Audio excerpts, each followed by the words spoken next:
Oi, alunos! Hoje nós vamos dar mais um passinho no nosso conhecimento, porque a gente vai entrar numa nova unidade, que é a unidade que vai falar sobre a água. Nós vimos na unidade passada o solo, né? Hoje nós vamos aprender sobre a água. O que eu preciso saber da água, ok? Bom, a água, desde lá do nosso prezinho, né, a gente escuta falar que a água é vida. Por que a água é vida? Porque a água ela é essencial para que ocorra a vida. A maioria dos seres vivos vai depender da água, porque as nossas reações químicas, elas todas, nossa fisiologia, elas precisam da água. O nosso sangue é constituído em grande parte pela água. Então a água ela é essencial à vida. Os seres vivos, todos os seres vivos, animais, plantas e etc., necessitam da água. Tá? Então ela é essencial para a vida. Como que nós, seres humanos, precisamos da água? Primeiro, como bebida. Segundo, para a produção de alimentos. Não se produz alimentos sem água. Para a indústria, não se produz nada se não tiver água. Se vocês tiverem a oportunidade de ir em alguma empresa, né, seja de mármore e granito ou de alimentos, vocês vão poder ver a grande quantidade de água que é usada, seja na manutenção das máquinas, seja para a produção do próprio produto. Além disso, a gente precisa da água, né? A água é uma questão de lazer, né? A gente costuma ir para as praias nas férias, né? Cachoeiras, piscinas, então a água ela também tem essa importância de lazer para o homem. Mas de maneira geral, ela é essencial para qualquer ser vivo. Por isso que a Terra, né? Acredita-se, né, que a Terra é o único país que tenha vida, porque é o único país, é o único planeta, desculpa, é planeta, tá, gente? É o único planeta em que foi encontrado água, né? Existem algumas controvérsias, alguns estudos que encontraram água em Marte e por isso acredita-se que pode existir alguma forma de vida em Marte. Mas de maneira geral, sem água não existe vida. Bom, a água então, portanto, é vida. Nosso organismo, se vocês observarem esse desenhozinho aqui, nosso organismo, ele é constituído basicamente, tá, gente? Isso é uma estimativa, varia de pessoa para pessoa, a gente vai estudar isso também, mas basicamente nosso organismo é constituído por 74% de água. Só em termos de curiosidade, o homem sobrevive sem comer por 28 dias, sem se alimentar. Mas sem água ele somente consegue sobreviver 4 dias. Tá, ok? Então a água, mostrando a importância da água para a vida humana. Ainda consegue viver 4 dias porque algumas reações químicas, a quebra de algumas substâncias na nossa fisiologia gera água. Porque se não fosse isso também, não existiria, o homem não conseguiria viver sem água. Ok? Então ele consegue viver até 4 dias sem água. Qual que seria a função da água no nosso organismo? Toda a fisiologia do ser humano precisa de água. De todo ser vivo. Se você for fazer uma reação, que a gente vai aprender mais lá na frente, uma reação para gerar energia, a gente precisa da água. Se a gente for transportar nossas substâncias, todas essas substâncias que são absorvidas no intestino durante a nossa alimentação, elas precisam ser transportadas de um órgão para outro. Quem faz isso? A água, porque ela se dilui em água e assim consegue transportar através do sangue. O sangue é constituído em maior quantidade pela água. E assim vai dentro de outras, existem reações fisiológicas que estão diretamente ligadas à água, ok? Então a água ela é importantíssima. Transporta os alimentos, os resíduos, né? A nossa urina é constituída basicamente por água, as fezes também há liberação de água, então a maneira como a gente conta para liberar nossos resíduos é água, né? O nosso suor, a gente libera algumas substâncias através do nosso suor basicamente é água, né? Resíduos e sais minerais lubrifica os tecidos e as articulações e conduz a glicose e oxigênio para o interior das células e, além disso, regula a nossa temperatura. Então, a água é importantíssima para a nossa fisiologia. Quando ele fala aqui de conduz glicose e oxigênio para o interior das células, isso está relacionado com a nossa geração de energia. Então a água ela é imprescindível para qualquer fisiologia, seja nossa humana ou de outros seres vivos. Então várias reações necessitam da água para ocorrer.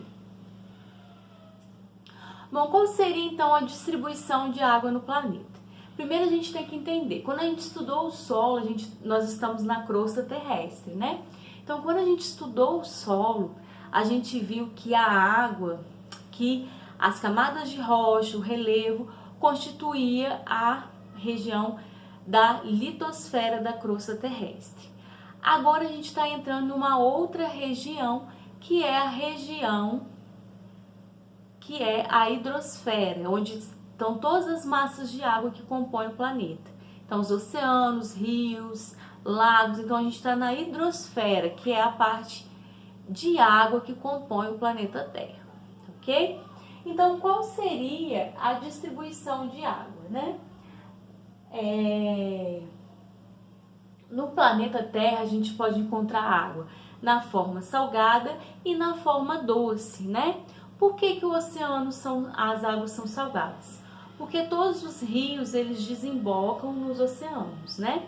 E essa lavagem, né, durante todo o caminho do rio que vem do continente, vai levando a remoção de sais minerais.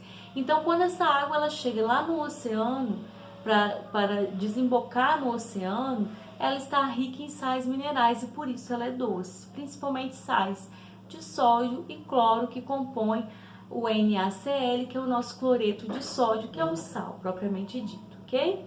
Então, por isso que as águas do oceano é salgada, desculpa. No planeta, a gente pode encontrar então a água salgada e a água doce. Porém, a maior quantidade do planeta é composta por água salgada. E somente por volta de 3% da água é doce. Porém, essa água doce, parte vai estar infiltrada nas camadas mais profundas do solo e outras partes também vão estar congeladas nos nossos polos, né? Então, não é água acessível para o ser humano, para utilização, propriamente dito, porque a gente precisa da água na forma líquida.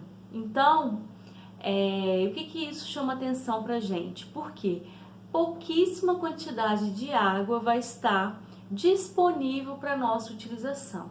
Além disso, né, além dessa pouquíssima quantidade de água, grande parte dessa água ela encontra-se poluída, então não é potável, não é própria para o consumo humano, ok? Então, parte vão se infiltrar no solo, dessa água que vem das chuvas, por exemplo, vão se infiltrar no solo e formar os lençóis freáticos. Outra parte vai estar congeladas nas geleiras. Vale levantar um parêntese aqui, que as águas das geleiras na Antártica, né, elas não são salgadas, porque quando a água ela vai se congelar, ela libera o sal, tá ok, gente? Por isso, mesmo os oceanos congelados, a camada congelada não é salgada, é água doce, ok? Então, o que a gente tem que chamar atenção aqui? Que apenas 1%, por volta, né, de 1%, é disponível para a utilização desses monte de funções que eu falei com vocês. Essas porcentagens vocês não precisam se preocupar, porque isso varia de livro para livro, de autor para autor, mas o que a gente tem que ter em mente? Que a maior quantidade de água da hidrosfera do nosso planeta é salgada. Depois da água salgada, a gente tem a água doce, porém, parte dessa água doce está formando as geleiras e a outra parte vai estar infiltrada, formando os lençóis freáticos. Pouca parte vai estar disponível para a utilização dos seres humanos. Então, aqui mais uma vez mostrando isso, né? A gente tem a água salgada e a água doce. Porém, essa água doce, ela vai ter parte vai estar formando rios e lagos, grande parte vai compor a água subterrânea, que é aquela que forma o lençol freático, e a outra parte vai estar, que está falando também de pântanos, né, geadas, e outra parte vai estar formando as geleiras. Então, mesmo a pouquíssima quantidade de água doce disponível no planeta, nem é toda essa água doce que está disponível para a utilização dos seres vivos, ok? Vou levantar outro parêntese aqui. Os lençóis freáticos. Qual é a importância dos lençóis freáticos? Os lençóis freáticos, que são aquelas águas subterrâneas, né? Eles são importantes porque em épocas de seca são eles que vão alimentar os nossos rios, riachos e etc. Então, sem os lençóis freáticos são um armazenamento de água. Então, eles são importantes para manter alguns rios, lagos, ok? E riachos. Além disso, é através deles que a gente tem as nascentes, né? Algumas nascentes são de águas subterrâneas que afloram para a superfície terrestre, tá bom? Para a superfície da Terra. Então, eles são importantes sim. Mas eles podem ser disponíveis, as cacimbas, os reservatórios de água que muitas pessoas têm em casa são, na realidade, locais onde tinha lençóis freáticos, ok? Então, eles são importantes porque eles podem ser utilizados para nossa utilização. Diferente das geleiras, né? Que as águas congeladas, elas não são próprias, né? Não são usadas para consumo. Então, fazendo um apanhado geral, o que eu tenho que saber disso? Grande parte da água do planeta está na forma salgada. Uma pequena parte de água doce, porém essa água doce não é toda disponível para o consumo. Parte vai precisar ser usada. Parte compõe as geleiras, seja dos polos ou nos altos da montanha, e apenas uma pequena parte está disponível para consumo, né? Para consumo que eu falo de maneira geral, lazer, bebida, tá ok? Então é isso.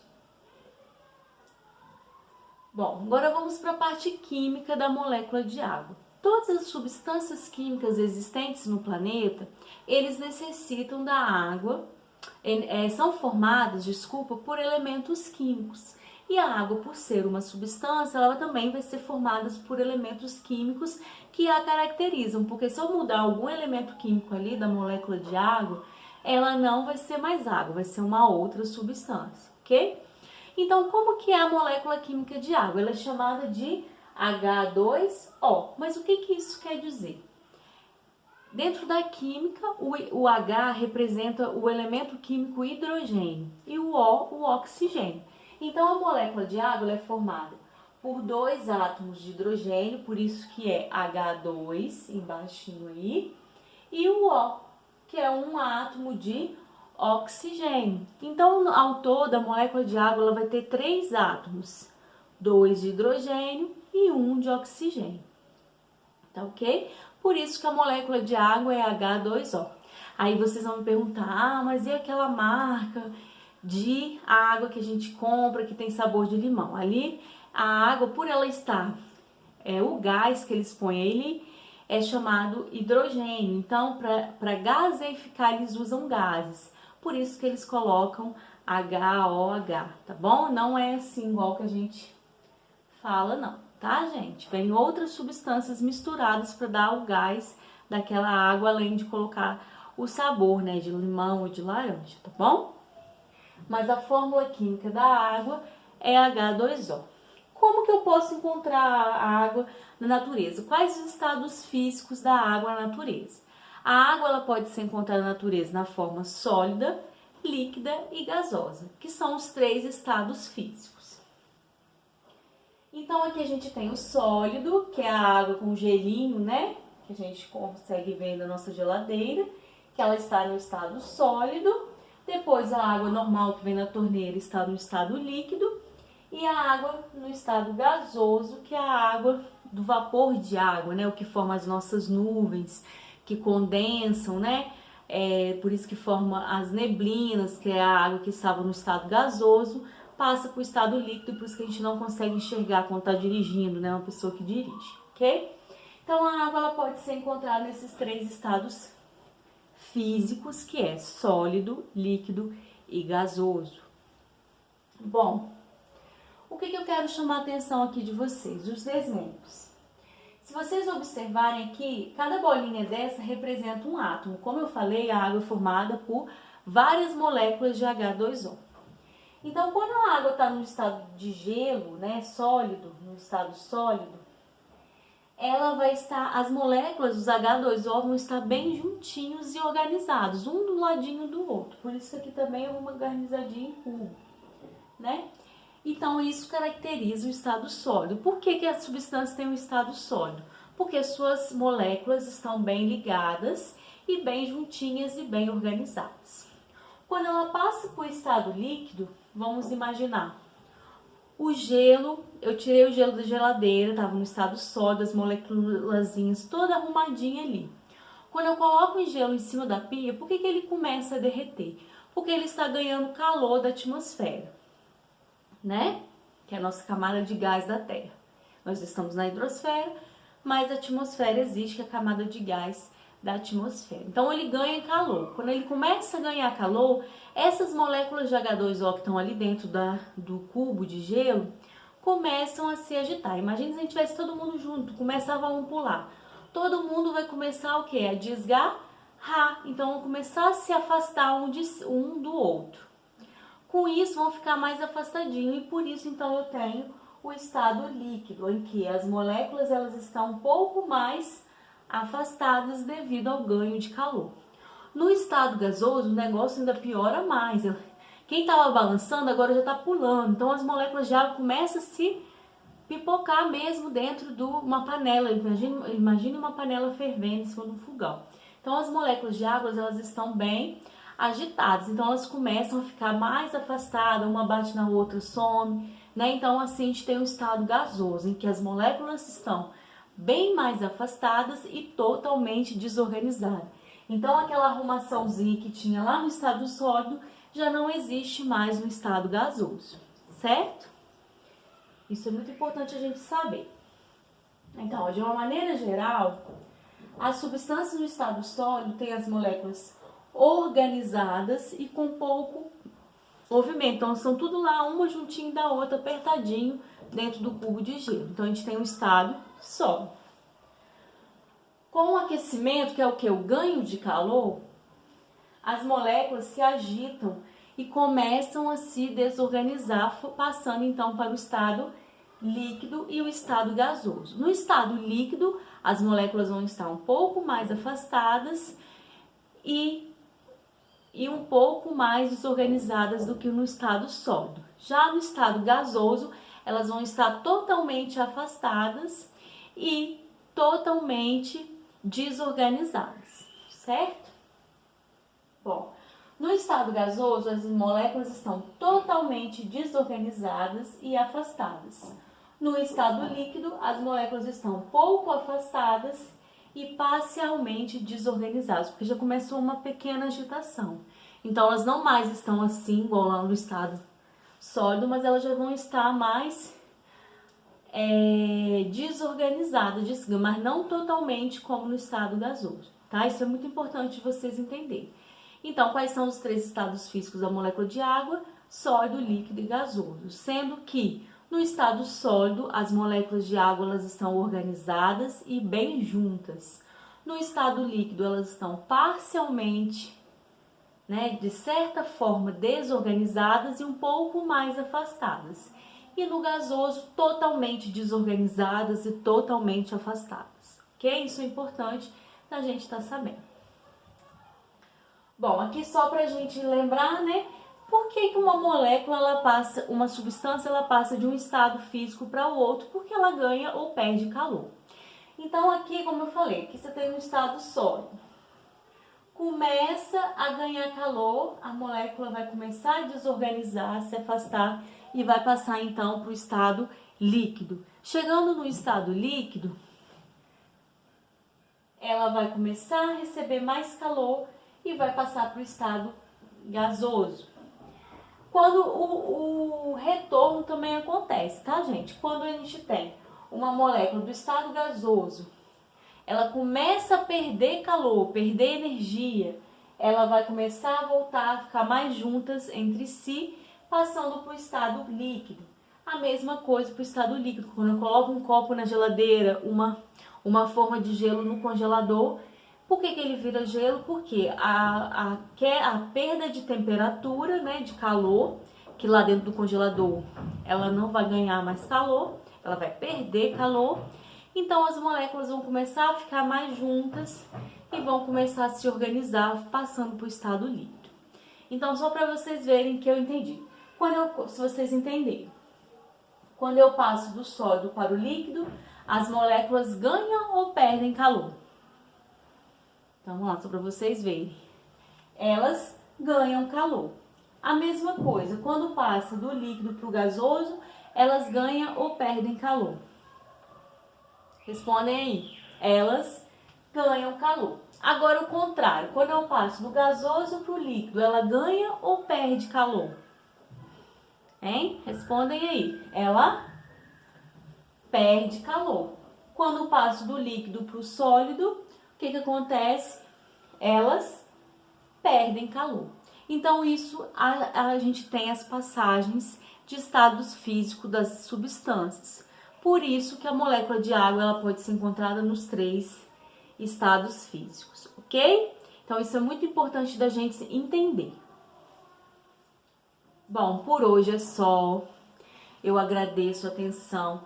Gente, vamos fazer exercícios e vamos tirar nossas dúvidas. Não fiquem com dúvidas. Lembrando que a molécula da água é H2O. E não se esqueçam de dar uma estudadinha no livro, tá? Beijos e ficam com Deus.